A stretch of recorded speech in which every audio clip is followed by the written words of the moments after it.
Alrighty, hi everyone, welcome back to another edition of Power Rankings. I know I'm doing this late. I didn't have much time yesterday. I actually recorded this video yesterday, but it was so bad. I didn't like how I talked in it. I didn't like how I was portraying teams. I didn't like that at all. So, but we're gonna get into this video now. Let's get these Power Rankings done because I want to talk about some other things going on in the NFL right now, but I have to get this done first. So.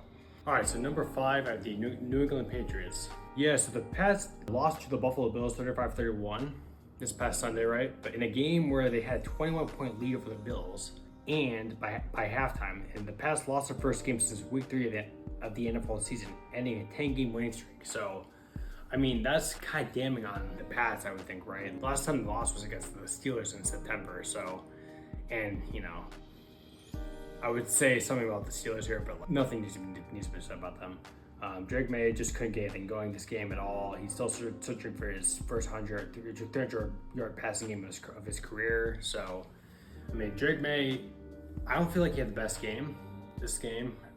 You know, Josh Allen was picking the pass apart the entire game, and James Cook was trying to run the ball well.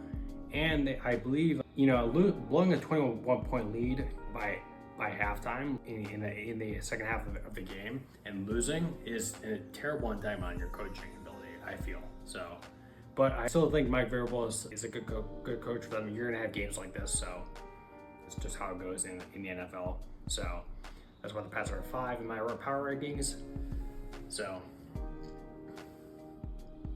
okay, number 4, I have the Seattle Seahawks. So the Seahawks beat a Phil Rivers-led Colts team purely on field goals. Outgained the Colts 14 total yards to 220. So Indy only total trailed for a minute and 58 seconds, but couldn't hold on. And Seattle continued to drive and up and down the field, but couldn't convert any of their drives into touchdowns. So I mean, the Seahawks only needed field goals to win this game. But I mean, Sam Darnold didn't have the best game either, but didn't really need to because he was playing the Philip Rivers-led Colts, right? So I mean, the Colts have been in these power rankings before, but they haven't been in them recently. So the Seahawks they won. They beat a team that's currently in the playoff picture for the NFL, right, in the AFC. So I mean, the Seahawks are contending with the Rams right now for the number 1 seed in the entire NFC. So the Seahawks look pretty good. Oh, and Jason Myers recorded a franchise record for the Seattle Seahawks too,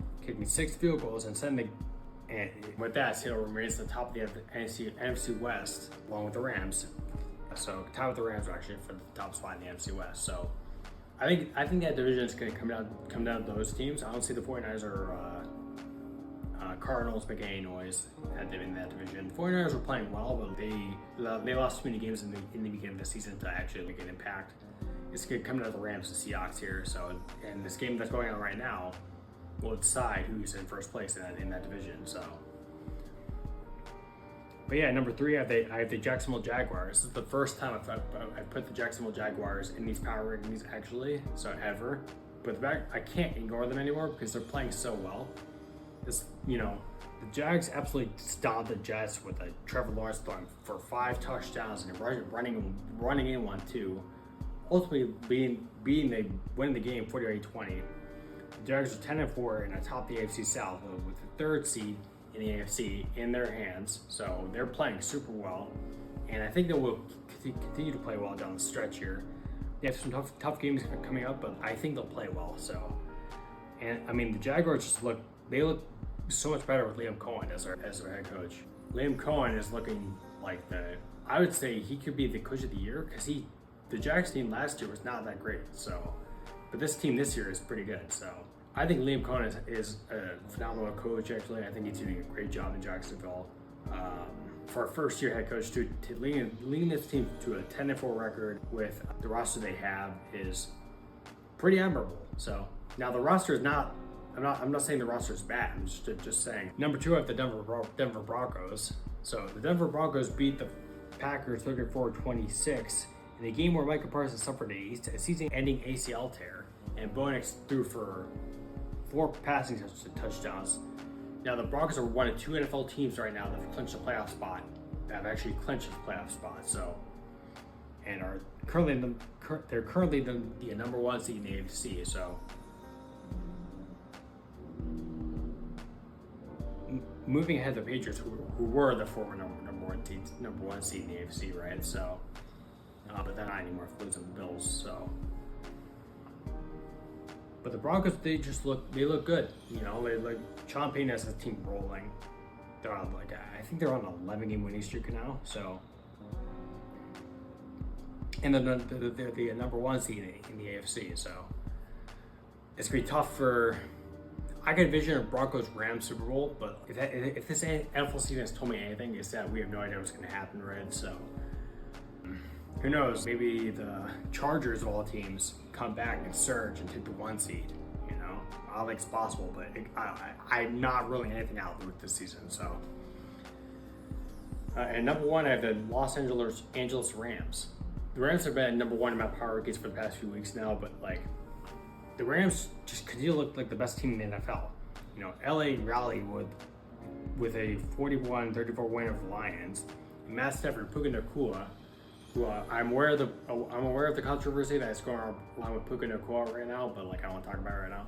So both Matt Stafford and Puka Nacua both had solid outings once again. Matt Stafford's just playing super well. He has 37 touchdowns on the season, only 5 interceptions. So I don't know if there's a more clear-cut MVP this year than him right now. So the Rams, along with the Broncos, clinch the playoff berth too after this week. So I mean, they're playing the Seahawks right now. So we'll see how this game turns out. But the Rams just look complete. They look like Super Bowl contenders in my eyes. So